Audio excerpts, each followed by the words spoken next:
Seja bem-vindo a Metafisicamente.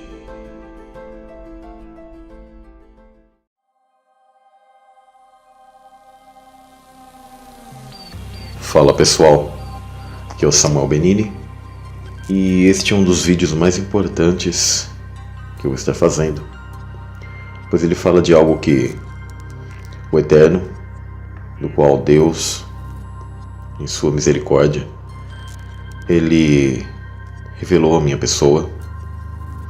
E esse é um tipo de conhecimento que, de certa maneira, sábios antigos que estudavam a cultura hebraica tinham também um conhecimento. Há muitos segredos maravilhosos nas escrituras, e para que vocês tenham uma noção, as letras no hebraico, elas possuem mensagens lindas para aqueles que amam procurar essas pedras preciosas que eu entendo que Deus ele deixa para aqueles que o amam e que querem entender a profundidade dos mistérios dele. Eu quero falar sobre viagens no tempo na Bíblia. Sabemos que nós vivemos no tempo Cronos, um tempo de certa maneira linear, mas tanto a literatura hebraica como o entendimento de Deus, ele se dá no tempo Kairos. Eu chamo de Kairosfera, e nós estamos na Cronosfera. O tempo dele é atemporal. O passado, o presente e o futuro se fundem. Eles estão dispostos diante do Todo-Poderoso, de maneira que ele transita entre tudo isso. Então, como eu já disse até num outro jornal metafísico, que é esse tipo de formato de estudo que eu faço de uma maneira um pouco mais pessoal com vocês, que nós estamos dentro de um espaço-tempo, em que as coisas realmente ocorrem no mundo espiritual primeiramente, para que depois ocorram nesse mundo. E esse mundo, ele é como um grande programa vivo do Todo-Poderoso, para que nós possamos ter nossa interação. Então vamos começar esse estudo. Os segredos do 4, do 40, do 400 e do 4000. Existem segredos nos números bíblicos que envolvem o 4. No hebraico antigo não existiam números. Eles usam letras para descreverem os números. A letra para descrever o número 4 é o Dalet. Assim como o número 40 no hebraico é a letra Men. Após Babel surgiram muitos idiomas e nós podemos ter a nossa letra D equivalente a esse Dalet. No grego, por exemplo, era o delta, a letra delta. Então, a gente passando a estudar o significado dessas letras na cultura israelita, a gente percebe que cada letra também possui um significado à parte. Cada letra remete a uma palavra. Não é como no português que o A, o B e o C são letras isoladas e que elas não possuem significado em si, a não ser que tenham alguma simbologia atribuída a ela, alguma simbologia externa a essa letra. Então a letra Dalet em hebraico tem significado com porta, portão, portal. E a letra Men significa águas.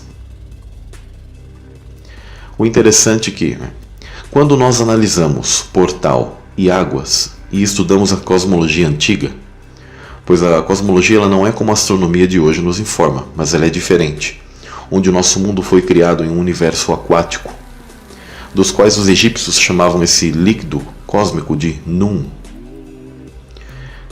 E nós estamos entre essas águas, as águas primordiais. Os hindus também tinham esse tipo de conceito, e os hebreus possuíam o mesmo entendimento. Esses povos, entre outros, como os astecas, nas suas cosmologias, conheciam essas águas primordiais, porque na verdade elas estavam falando de algo que os próprios hebreus conheceram, e que é a revelação inspiradora de Deus. E que essas são águas, e essas são as águas do qual o Todo-Poderoso controla, assim como seu Filho, por isso ele caminha sobre as águas. Essas águas elas fazem parte da própria cosmologia e do corpo do Eterno. Essas são as águas da vida que ele nos dará de beber. O mundo possui passagens e essas passagens são águas. E o mais interessante é que o homem não inventa nada. Tudo o que supostamente o homem cria, na verdade já é algo existente. Nós vemos nos filmes de Hollywood portais e locais de acesso onde pessoas realizam viagens e são sempre mostrados como uma espécie de líquido viscoso, como se fosse água. E também nesses filmes são mostradas viagens no tempo. As pessoas não imaginam que para Deus não existe tempo e que nós estamos para Ele tanto no passado, no presente e futuro. E Ele tem o passado, o presente e o futuro, dos quais estão inseridos em uma só aliança. A aliança é o grande símbolo da eternidade, onde o passado, o presente e o futuro se tocam. E Deus vive fora do tempo, na cairosfera, então não possuindo limites. Já nós vivemos na cronosfera, num tempo limitado.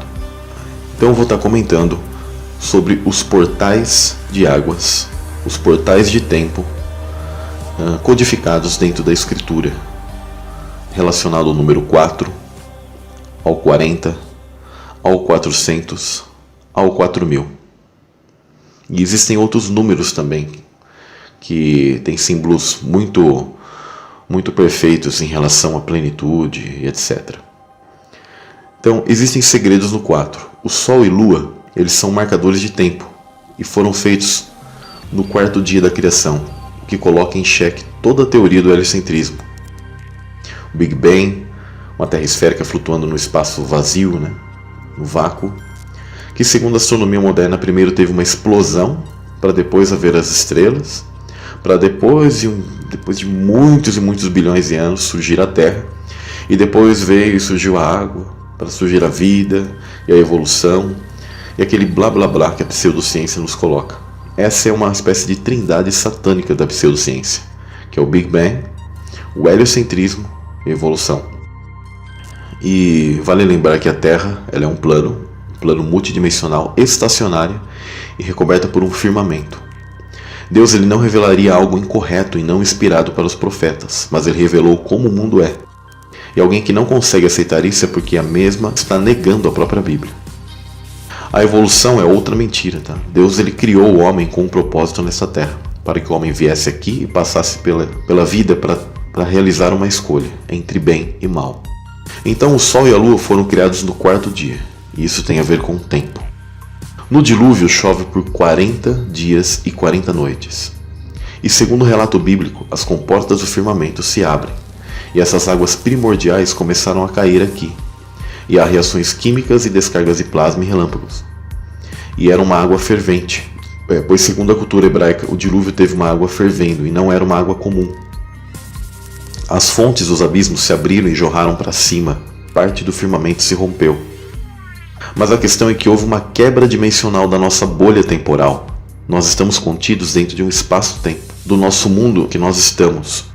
E esses 40 dias e 40 noites significam que a arca ficou sobre as águas do oceano primordial, até que essas águas baixassem e o mundo conseguisse ter uma posteridade dali. Ali foi um cataclisma para que o apogeu da raça maldita, da semente maligna, não sobrevivesse como era antes. A semente deles até passou pelo dilúvio, mas nunca mais foi como antes no mundo antediluviano. Então nós temos 40 dias e 40 noites codificado com as águas e com o dilúvio. E o dilúvio também é um símbolo de batismo, de imersão, de contato com essa água. E a água é um elemento físico entre o mundo espiritual e o mundo físico. E 40 é a letra Men, que significa águas. Então quando fizermos a leitura do 4, do 40, do 400, nós temos que entender que são códigos do portal das águas, portal de tempo, um portal divino que se abre e que há uma viagem de tempo nisso, há uma fenda no tempo nisso. Então Deus abriu essas águas e houve uma dimensão aberta e a Arca de Noé foi protegida. Vale lembrar que a arca ela foi isolada, que a permitiram que se tornasse uma espécie de corpo com isolante elétrico, e ela foi poupada de toda essa hecatombe. e também a própria mão do Criador fechou a arca. Então, quando nós entendemos isso, quer dizer que ele a protegeu e ela viajou ali no tempo, nessa grande hecatombe que ocorreu na nossa bolha temporal de espaço-tempo. Então, quando Deus mandou Noé construir a arca, ele disse para que calafetasse tanto por dentro como por fora, né? Ou seja, ia fazer uma vedação com o betume.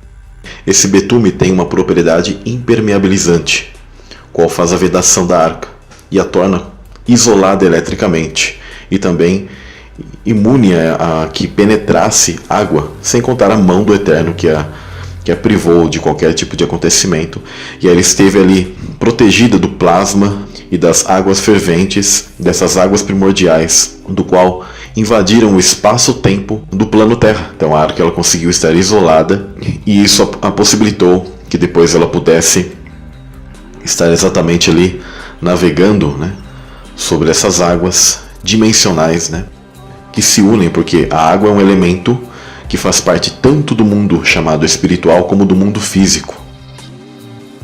E tem toda a questão do Ararat, né? Os montes, eles são conexões, antigas conexões que fazem parte daquilo que é chamado de pilares da terra, do qual cada anjo controla, e também está relacionado à Torre de Babel e aos 70 anjos que desceram aqui e confundiram os homens e deram línguas para eles, né? E os espalharam por toda a terra. Então, isso poderia estar falando num próximo material, etc. Quando houveram 40 anos no deserto dos israelitas, que eles estiveram vagando, até mesmo a roupa dos hebreus não envelhecia. E eles ficaram numa espécie de circuito no deserto. Eu entendo que houve uma abertura dimensional para que aquela geração passasse, porque haviam pessoas más ali, e eles circularam aquilo numa espécie de looping temporal. E os desertos sempre estão relacionados a uma abertura de tempo.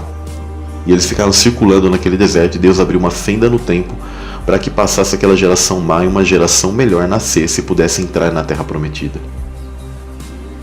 E depois eu vou colocar todos esses segredos em um só ponto para que vocês entendam. Então houve algo atemporal, tanto que Deus estava presente e guiava aquele povo por plasma, por fogo, pela noite, e uma nuvem os guiava de dia, produzindo sombra. O calor do sol não lhes fazia mal, e eles estavam num plano diferente de tempo, protegidos por Deus, e eles estavam numa ruptura dimensional de 40 anos. Sempre o tempo de Deus vai reverberar aqui no 4, 40, 400 e 4000. E ele sempre está relacionado a uma espécie de juízo. Outra abertura no tempo interessante ocorre com Moisés, que ele fica 40 dias e 40 noites no Monte Horebe. Os povos antigos sabiam que a maioria dos montes são os tocos de antigas árvores gigantes de silício do mundo antediluviano, que possuem uma conexão especial. Elas são equivalentes a pilares cósmicos, pois as árvores são antenas que estão ligadas no solo e se estendem para os céus e possuem direta relação eletromagnética. E esses tocos são os montes sagrados. E o monte do qual Moisés recebeu as tábuas da lei de alguém, ou seja, esse alguém é o próprio Cristo, que lhe repassa essas tábuas da lei. Elas foram escritas pelo dedo do Messias, uma vez que houve uma abertura nesse espaço-tempo. Por isso que raios e grandes manifestações ocorreram enquanto Moisés estava lá. E ele recebeu e ele entrou numa espécie de fenda temporal. Inclusive sobre Moisés, aos 40 anos de idade, Moisés matou e destruiu o capataz egípcio, e isso prediz que Jesus destruiria o poder da morte de Satanás, que ele possuía sobre as almas da humanidade, quando a Terra tinha 4000 anos. Isso até a morte do Messias. Por quê? Porque Moisés prefigura o Messias. Também vale lembrar que após 400 anos de servidão, Deus libertou os israelitas, trabalhando através dos braços estendidos de Moisés no Mar Vermelho. Esse Mar Vermelho, esse atravessar as águas, significa quando o firmamento ele se romperá na vinda de Cristo, e o povo de Deus, aqueles que estão mortos ressuscitam, e aqueles que estão vivos naquele mesmo momento têm seus corpos transformados e são levados pelo Messias a um outro tipo de plano, um outro plano de terra e céus, o novo céus e nova terra. Este predito, Deus libertaria as almas da humanidade da escravidão do pecado, trabalhando através dos braços estendidos de Cristo numa cruz, durante os 4.000 anos na terra. Após 40 anos de servidão também, Deus ele libertou os israelitas pela morte de Sansão. Isso significa que Deus libertaria as almas da humanidade da escravidão através da morte de Cristo durante os 4.000 anos da terra. Depois de se apresentar 40 dias, Davi destruiu Golias. Ou seja, este predito também significa que Satanás aterrorizaria as almas da humanidade por 4.000 anos, até Cristo matar e destruir seu poder. Outro ponto importante seria que, após 4 meses, começa a colheita. Isso é o que Cristo ele disse uma vez.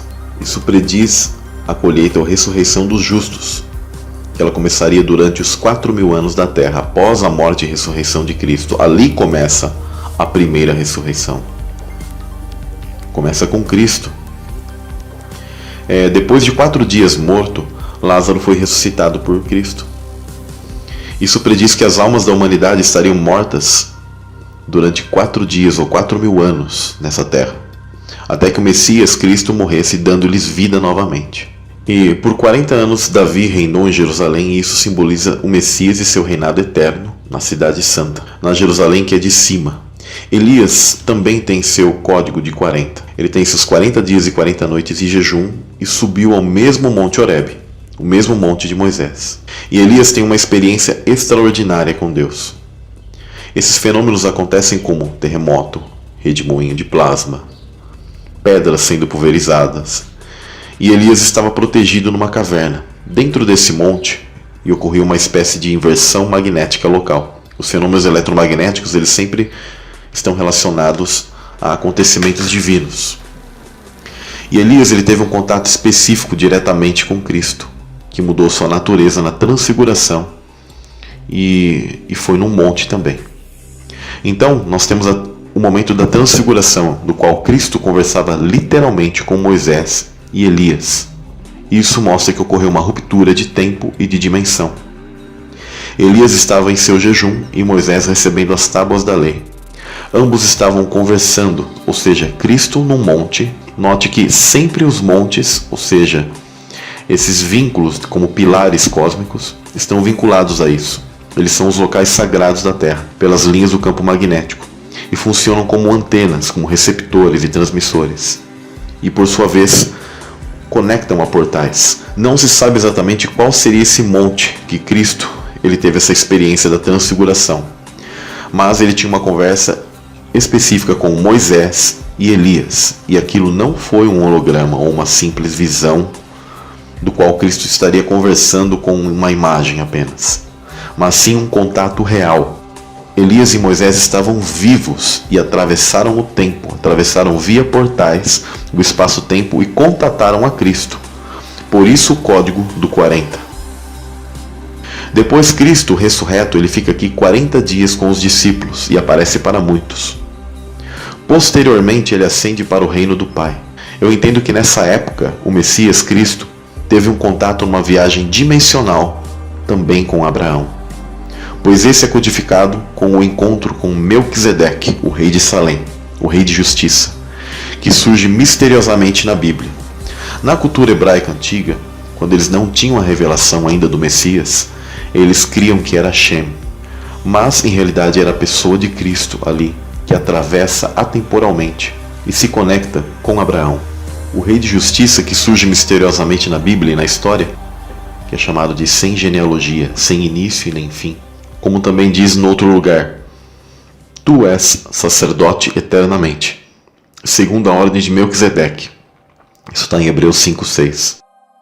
Onde Yeshua, nosso precursor, entrou por nós, feito eternamente sumo sacerdote, segundo a ordem de Melquisedeque. Hebreus 6:20. Que era rei de Salém, sacerdote do Deus Altíssimo, e que saiu ao encontro de Abraão, quando ele regressava da matança dos reis, e os abençoou. A quem também Abraão deu o dízimo de tudo, e primeiramente é, por interpretação, rei de justiça, e depois também rei de Salém, que é rei de paz, sem pai, sem mãe, sem genealogia, não tendo princípio de dias nem fim de vida, mas sendo feito semelhante ao Filho de Deus, permanece sacerdote para sempre. Considerai, pois, quão grande era este, a quem até o patriarca Abraão deu os dízimos dos despojos. Mas após todas essas questões, se sabe o quão grande era este, porque ele era quem? O Messias. Era o próprio Messias. Mas até aquele tempo, Abraão ele não tinha essa revelação. Mas quão grande que Abraão ele pegou e foi submisso a ele. Sem contradição alguma, o menor é abençoado pelo maior. Então, ou seja, este Melquisedeque era maior que Abraão. Quem é este? Cristo. Quem é Melquisedeque? É o próprio Jesus Cristo. Não pré-encarnado, mas em verdade já era Cristo encarnado que viaja no tempo. Ressurreto. Cristo, ele é o princípio e o fim, o alfa e o ômega. O Aleph Tav. O Aleph significa um. E a letra Tav, que já está no Gênesis 1:1, no qual diz: no princípio criou Deus os céus e a terra.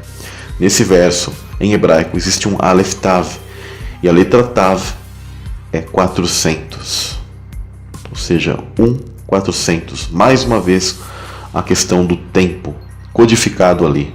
O 1 como a plenitude, como o início, e o 400 como código de tempo e a viagem nas águas. Por isso que Cristo ele controla as águas, ele caminha sobre as águas.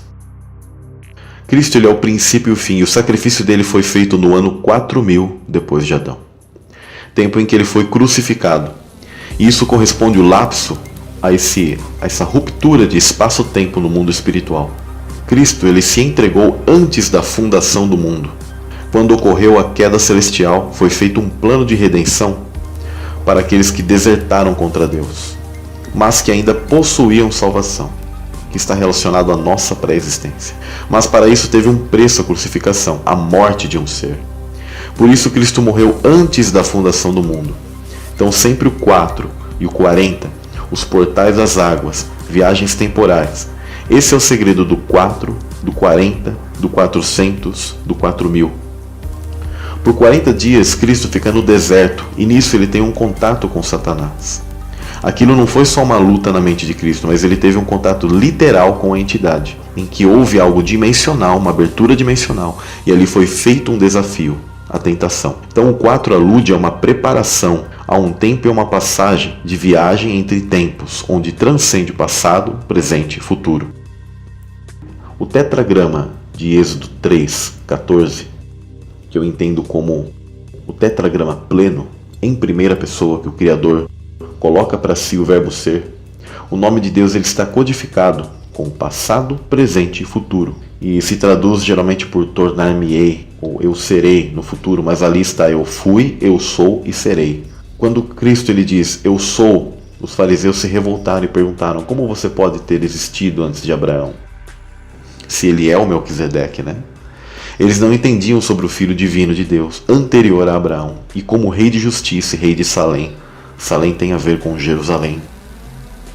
E da mesma maneira que ele compartilhou com os discípulos pão e vinho, que simboliza a comunhão de carne e sangue, e Cristo ele quer ter comunhão com aqueles que são dele. Então Satanás ele pediu para que Cristo transformasse as pedras em pão. Então ele buscou ter uma espécie de comunhão com o Messias. Mas Cristo ele jamais faria isso, embora ele tivesse total poder para fazer, porém jamais Cristo teria comunhão com Satanás.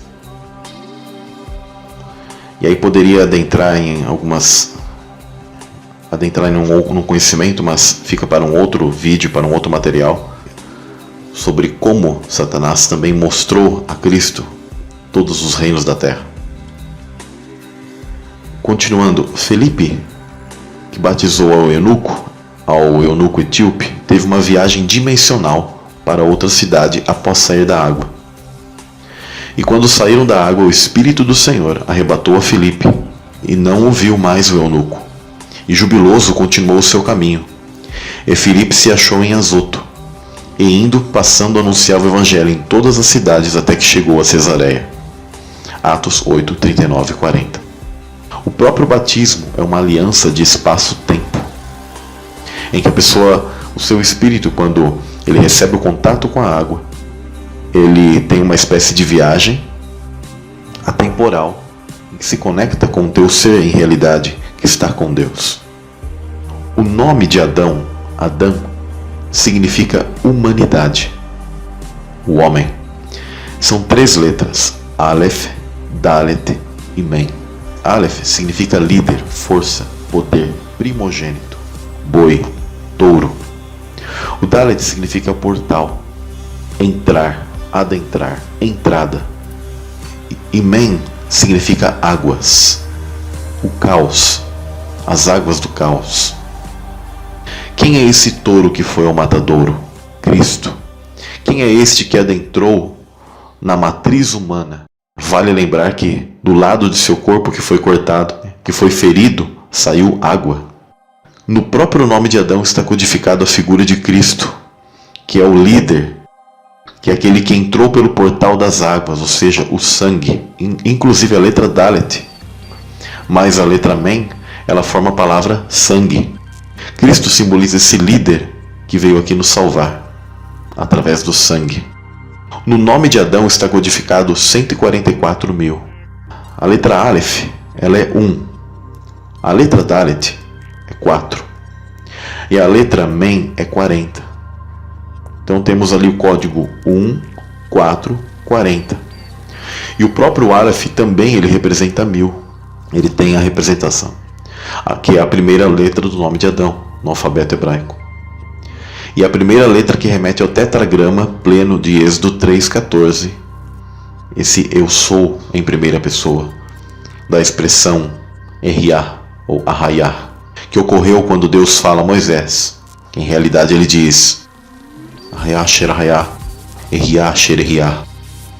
Os hebreus sempre escreviam Yod, Re, Vav, Re, que significa o nome do Eterno, mas em uma conotação à terceira pessoa, como também transcrevendo aquele que é em nós e a figura do Messias. Inclusive, a numeração de Êxodo 3,14, ela remete ao Pi, ao número Pi. Adão tem o código de 144 e nós somos a Israel de Deus. Por isso que Cristo ele é a primícia dos salvos, daqueles que vieram aqui, morreram e ressuscitaram. Então Cristo inaugurou isso. Então houveram os cristãos que foram levados como primícias, que são os grandes profetas, e que já adentraram nesse mundo, pois eles fazem parte da primeira ressurreição. E o 1000 ele simboliza a plenitude, e nós estamos relacionados a essa plenitude. No Apocalipse, o 144 é um código que remete ao nome de Adão, de onde veio toda a humanidade, e por isso também vemos a passagem em Apocalipse que fala sobre a grande multidão que nós fazemos parte. E fazemos parte dessa multiplicação. Somos sementes plantadas aqui na base da frequência Fibonacci, que é uma sequência matemática que remete à multiplicação em padrões, o padrão do Criador. O 144 é o 12º número da sequência Fibonacci, sem contar o zero, que tem a ver com a geometria e perfeição de Deus. É algo fractal, geométrico e harmônico, como uma assinatura de Deus na criação. Esse padrão está em toda a natureza como uma sequência de crescimento e tem relação com a perfeição divina de Deus com o povo dele, ou seja, a grande multidão. Nós somos a multiplicação desse 144, desse Adão. E em realidade, o nome de Adão, ele já codifica Cristo, que Cristo é esse verbo, é esse primeiro Adão, é esse DNA do qual nós somos a imagem e semelhança. Na biologia, alguns animais eles se reproduzem na sequência Fibonacci, como os coelhos. Já foram feitas pesquisas sobre isso. Também são as 12 famílias, os 12 signos, ou seja, as 12 tribos. As 12 tribos apontam para esses 12 signos. 12 famílias celestiais codificadas. Os 12 discípulos. Então Deus ele deixou decodificado na criação, na forma humana, nos animais, no campo magnético, nas plantas, em tudo. Então o 144 significa sequência Fibonacci. E aquele que é o Messias que adentra o tempo. Ele entrou pelo portal das águas, pelo portal do tempo, dentro do nosso espaço-tempo. Vocês pararam para pensar como isso é maravilhoso? Então os 144 mil não são apenas um povo restrito, mas eles são as primícias que reinam com Cristo, dos grandes heróis da fé que foram levados no início da primeira ressurreição, que começa com quem? Com o próprio Messias, mas que se multiplica até nós, que somos a grande multidão. Na verdade são as 12 tribos de Israel, que são as tribos celestiais, das quais todos nós fazemos parte, e isso é chamado de signo do zodíaco, que são os portões celestiais, daqueles que aguardam vir a esse mundo. Por isso Deus falou para Abraão: olha para as estrelas do céu, e farei a sua descendência como as estrelas do céu. Pois nós somos essas estrelas. As estrelas, elas são como depósitos de almas vinculados a anjos, a seres espirituais, chamados Benai Elohim. Diz o seguinte: que deveras te abençoarei e grandissimamente multiplicarei a tua descendência, como as estrelas dos céus, como a areia que está na praia do mar. E a tua descendência possuirá a porta dos seus inimigos. E em tua descendência serão benditas todas as nações da terra, porquanto obedeceste a minha voz. Existe mais códigos, pessoal. No nome Davi, no paleo-hebraico, que era Dalet, Vav, Dalet, e um dos significados da letra Vav é gancho. Então é um portal ligado a outro portal. E Davi lhe prefigura o Messias. E dentro disso, nós podemos chamar isso de chave de Davi. O que seria a chave de Davi? É algo que Cristo não possuía, mas que conquistou a posse de tal artefato e poder através da sua morte, do preço que ele pagou. Davi começa com a letra Dalet, que significa portal. A descrição da chave é porta, abertura, selos. Está relacionado ao espaço-tempo. E porei a chave da casa de Davi sobre o seu ombro, e abrirá e ninguém fechará, e fechará e ninguém abrirá. Isaías 22, 22. E o anjo da igreja que está em Filadélfia escreve: diz isto, o que é santo, o que é verdadeiro, o que tem a chave de Davi, o que abre e ninguém fecha, e fecha e ninguém abre. Então a chave também está relacionada a tempo. Cristo, após ele ter sido crucificado, ele desce ao Sheol e resgata os heróis da fé. Um dia eu posso também estar fazendo um vídeo o que aconteceu com o Messias quando ele foi ao intramundo. E eram cadeias não apenas dimensionais, mas temporais. Então cada vida estava presa num ciclo baseado numa prisão dimensional, inclusive a prisão dimensional do número 9, dentro daquilo que muito mais tarde Tesla ele redescobriu, que é um fluxo eletromagnético, o 369. Em todas as culturas antigas, Saturno, que representa Satanás, ou Cronos, como ele é chamado em outras culturas, ele é tido como o senhor do tempo. Ele possuía a posse ele tinha a posse do tempo. O filme O Senhor dos Anéis mostra uma alusão a Saturno, porque Saturno é o que possui anéis. Mostra exatamente Sauron e sua montanha da perdição, um pilar cósmico. Então Satanás ele tinha 9 pedras. Darth Vader, por exemplo, no filme Star Wars, ele possui 9 pedras no peito. Ele simboliza Satanás. Os Vingadores da Marvel retratam Thanos com as pedras, né? E na manopla dele a pedra mais importante é a pedra do tempo, que inclusive é o que é usado, né? Não dando spoiler do filme para aqueles que queiram assistir depois, mas tem relação com o desfecho de toda a trama. Está relacionada ao tempo e a voltar ao tempo. A arma de Saturno é a foice, que é o símbolo da morte, da colheita, do ciclo, do nascimento, do plantio, semelhante a Ouroboros, né? O poder de Saturno, ou seja, de Satanás, era o tempo. Satanás ele consegue esse poder ao vencer a humanidade, ao vencer essa humanidade no Éden e lançar o homem dentro de prisões temporais, tomando a arma do tempo das mãos de Adão. E Davi tomou a cabeça do filisteu e trouxe a Jerusalém, porém pôs as armas dele na sua tenda. Olha que interessante isso.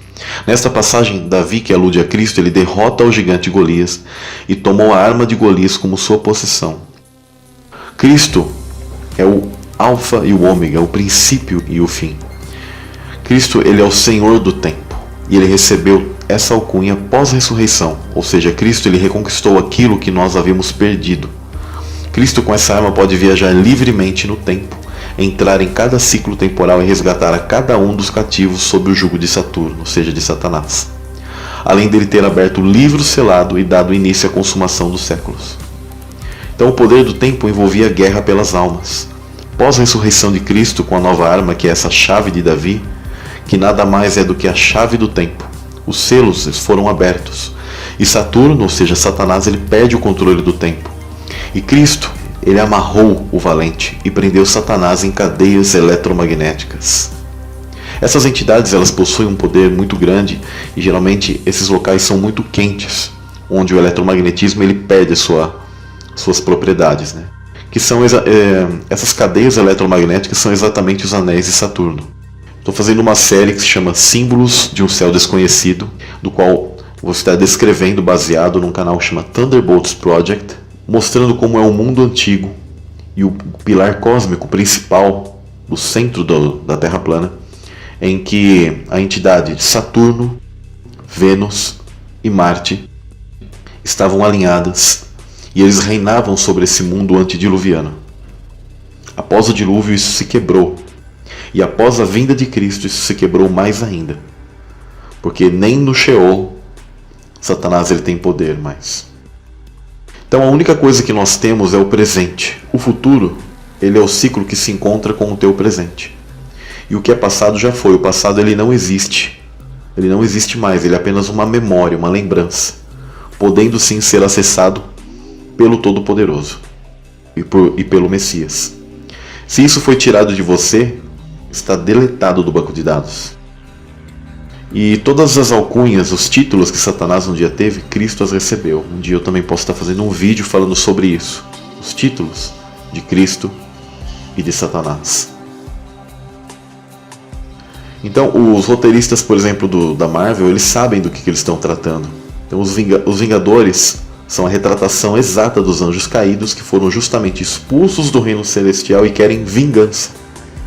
Porém, o verdadeiro vingador é Cristo, que voltará para julgar todo o sangue derramado injustamente.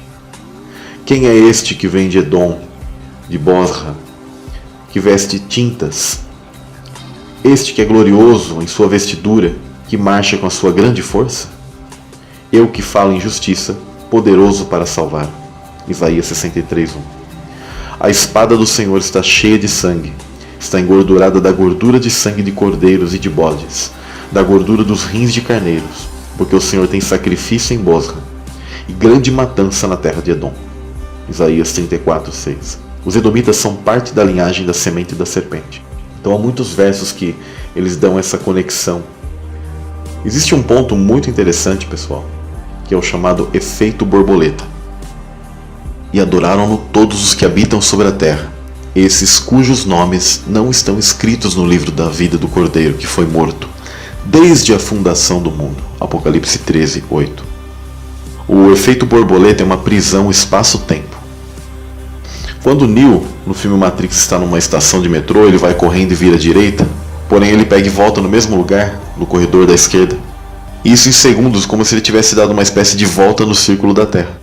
O efeito borboleta é, na verdade, a vontade do Todo-Poderoso, que independentemente do que as entidades possam tentar fazer ao voltar no tempo, sempre a vontade do Altíssimo vai se realizar. Deus ele está em todas as realidades e dimensões e conhece as nossas decisões, e ele deu o traçado inicial, e assim o primeiro passo quem deu foi Deus, sendo o primeiro passo dele, a doação, o compartilhar, e ele doou o Cordeiro por nós antes da fundação do mundo. As entidades malignas, elas viajam no tempo e tentam a todo custo mudar o futuro. Elas entendem que, elas viajando ao passado, elas podem tentar mudar o futuro. Como Deus ele está além desse passado, não há nada que elas possam fazer para tentar mudar as linhas temporais do futuro, que o efeito borboleta, ou seja, a vontade divina, ela sempre vai ocorrer.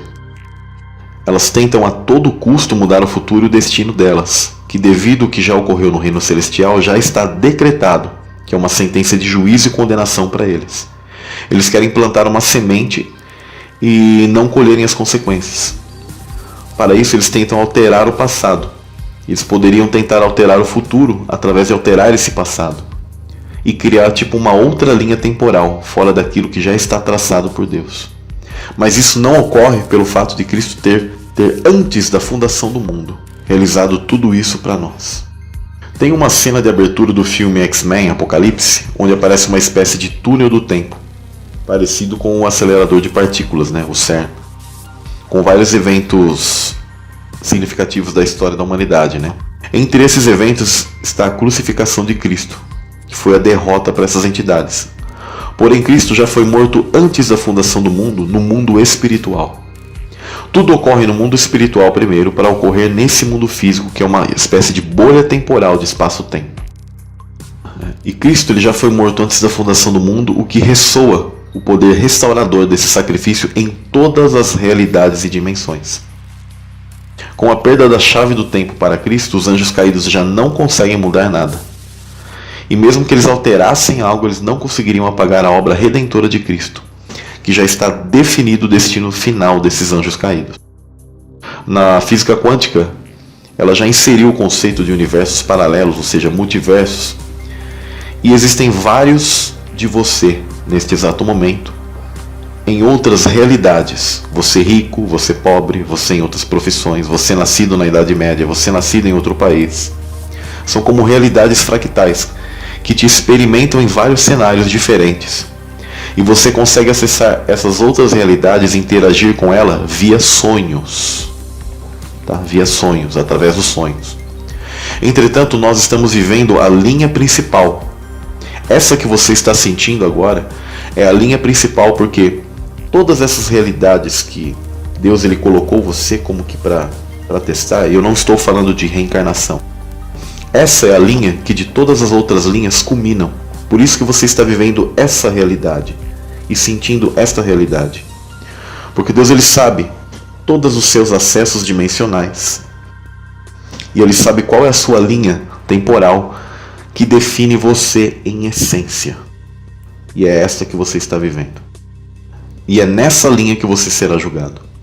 Aqui é um universo holográfico, uma realidade simulada. Nós estamos dentro de um grande computador, uma verdadeira matriz. Então, por que as entidades ainda insistem em voltar ao passado? No filme dos Vingadores, o Doutor Estranho ele viaja em espírito para o futuro e ele vê um futuro nada promissor para eles, onde eles são derrotados em todas as projeções e possibilidades e apenas conseguiram vencer em uma única situação, com mais de 14 milhões de probabilidades. O interessante é o número 14, sempre o número de 1, 4. E aí eles se apegam e eles creem, os demônios eles creem que eles se congregarem na Batalha do Armagedon e tentarem invadir os céus, eles ainda vão conseguir acessar essa suposta única chance. Mas eles não vão conseguir. E eles serão poderosamente massacrados e lançados no lago de fogo e enxofre. Então a mensagem principal que eu tenho para dar a vocês é que no fim dos tempos, quando houver a Batalha do Armagedon, ela é uma sequência, uma continuação da batalha nos céus. E ali espaço e tempo serão quebrados, o passado, o presente e o futuro estarão diante do Todo-Poderoso, onde o Messias ele virá e acabará com isso para sempre. Dias, semanas, séculos, milênios, de eternidade em eternidade, de Olam em Olam, Aeon em Aeon. Nunca mais esse mal ele se realizará novamente. Que o Eterno Pai abençoe vocês no nome de Yeshua HaMashiach. E que o Espírito do Eterno esteja te tocando profundamente através dessa mensagem. Fiquem na paz, metafísicos.